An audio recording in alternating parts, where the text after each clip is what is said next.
點樣為之自己有冇歪或者唔歪啦。咁我哋咧其實咧，我哋個成個脊椎咧都可以咁樣轉啦。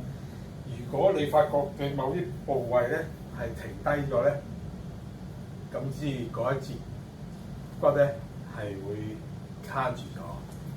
知啦，咁我轉另外一邊咧，嗱，譬如好似我依家我要轉右啦，我依啲係轉到啦，依粒轉唔到啦，咁我轉翻嚟嗰邊咧，依粒就一定會轉到，呢邊就一定會轉唔到。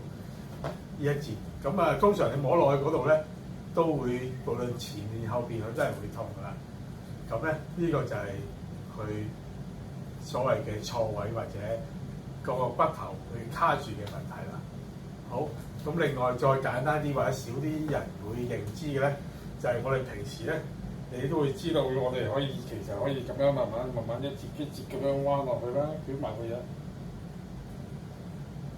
啊，咁如果你發覺你根本就唔可以咁樣一節一節咁彎咧，咁你又係另外一個 pattern 起咗啦。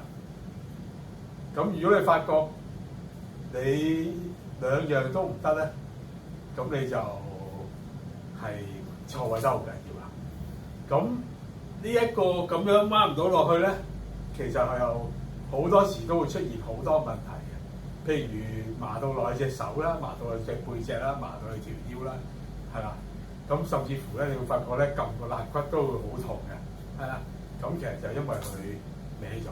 咁我哋本身撳落去呢啲肋骨咧係唔應該痛嘅。咁呢啲都係嘅基本常識啦。